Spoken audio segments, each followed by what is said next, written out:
So this week's blog was on Taylor Swift's new song, Look What You Made Me Do. I have to talk about this. I don't like being negative, right? Like I'm not a negative person. And I always say that it's super important that we don't put our head in the sand on things. Like if there's something that needs our attention, we have to go in there and we have to address it. So as silly as a topic of a pop song is, right? Taylor Swift, pop song. This is not, rocket science. This is not Hurricane Irma, right? Hurricane Harvey. This is pop song, right? Who cares? The problem with this is that it is a big deal, and it's not funny. It's not a joke. Like this is actually really important and a big deal. And I want to explain why. So the chorus of the song, "Look What You Made Me Do," that is kind of a classic, obviously blaming others for things in our life. I talk about blame a lot because blame is something that we're wired to do. I think all of us from the time that we were little had some part of us that had this kind of blame reflex to protect ourselves, to protect our ego. If we blame someone else for something that was not great, it protects us from feeling the pain associated with or feeling bad, that we're not good enough. Whenever we blame someone for something, we're giving away our power. We're saying that this bad thing happened, wasn't me, or I can't make it better, right?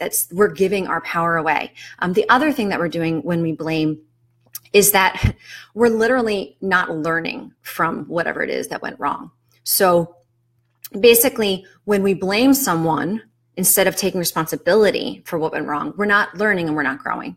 So this whole chorus of "Look What You Made Me Do" is this incredibly dysfunctional, incredibly lower brain primal response to life that is incredibly unhealthy, incredibly limiting.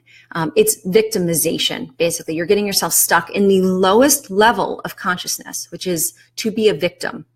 You are a victim in your own life. You're not empowering yourself to be the hero of your story. It's literally the lowest level of human consciousness is victimization. And that's what this song is. That's its anthem. And it's repeated over and over and over again. And this is important because the way that our brains work, how we learn, it's observation, imitation, repetition, then we start to internalize it, and then we realize it. It becomes a core belief, right? Since we already are wired to have this in us, it's even more dangerous. It's not like she's saying, I can fly, I can fly, I can fly. It's like, all right, probably aren't going to think that suddenly we can fly, but we are already wired to be blaming others. So it's very dangerous, actually, and it's going to make us drop back down into our lower level of our brain by listening to it over and over again, which I don't want that in my life. Hell no. I do not want to be a victim. I want to be a hero. I want to be of service. I want to be connected, oneness, all that great stuff, which leads to greatness in life. That's the thing. It's like being a victim keeps you a victim. It means that you're not going to have a great life. You're giving your power away. The other line that she repeats a bunch of times is, I don't trust nobody and nobody trusts me. Trust is this like integral foundational piece of this cosmic puzzle that we need to have anything good in our life. That latest Harvard study about happiness, I don't remember how many years, 70 years of studying what makes people happy, and it's our relationships. So if we don't have trust, if people don't trust us, if we aren't worthy of other people's trust, we're screwed. We're not going to have relationships. We're not going to be able to collaborate. It takes a village to achieve anything great in this life. If people don't trust us, if we're not trustworthy, nothing good is going to come of that in our life.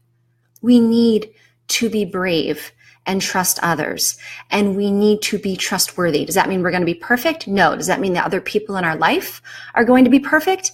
No. We need to know that no one is perfect, and we need to figure out how to repair trust when trust gets violated. But to repeat as a mantra a bunch of times, and I'm not even going to say it again, it's not healthy because we all are wired on some level in our ego to be afraid of others hurting us, to be afraid of not being good enough. And it's easier to say, I don't trust anyone and I'm not trusted by anyone. It's easier to say that because it protects us. It puts us in a box and it cuts us off from life and everything beautiful and powerful in life. So the Taylor Swift song comes on. I turn that shit off immediately. My kids know we've talked about this. I encourage everyone to talk to their kids about this because it's the kids that are just taking it in. They're sponges. You know, what they hear is what they're processing. It's even if you're not conscious of it, what we're exposed to is literally wiring our brains. So that's why like having the news on all the time can be very unhealthy. Having pop music on when messages like this be very unhealthy. Another song, Lady Gaga's The Cure. It's like the most dysfunctional song when it comes to like relationships. It's like a codependent anthem. Like, I'll fix everything, honey. You don't worry about you taking ownership of your own life and making yourself happy. I'll fix everything. No, right? So it's super important what we choose to listen to, what we choose to watch, and use this as an opportunity to educate your kids about this stuff. Because at the end of the day, the question is, who is in charge of wiring your brain? Like, our brain is basically like internal kind of software. It's programming, what we believe, what's our attitude, right? And then our habits. What do we do without thinking about it? That's like software in our brain that we want to constantly be reprogramming, because it is constantly getting reprogrammed, whether we like it or not, because our brain is the neuroplasticity. Our brain is constantly getting rewired based on what we're watching.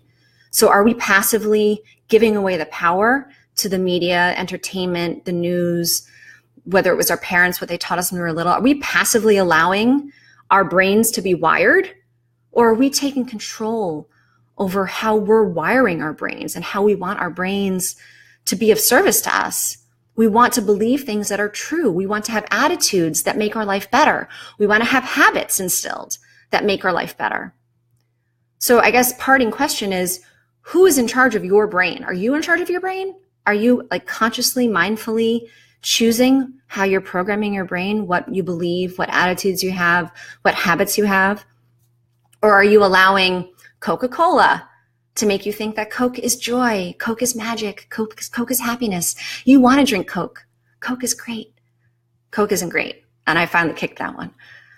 But that's just one example. But this Taylor Swift song is another example. So use it as an opportunity to talk to your kids and teach them about what it means to blame others, about what trust means, and what it means to let ourselves listen to stuff that isn't good for us, because it really does make a difference. Elaine, thank you for all your comments. You are so right. Elaine, you are brilliant and beautiful yogi in my life, and you know all this stuff. And I love you and appreciate you. Colette, thank you. So thanks everyone for joining. This is a really, really important topic, and being as mindful as possible about what we consume, entertainment-wise, what we choose to allow to infiltrate our brains and our hearts, because it really does make a difference in the quality of our life and the quality of our relationships. So thanks everybody. Have a great day.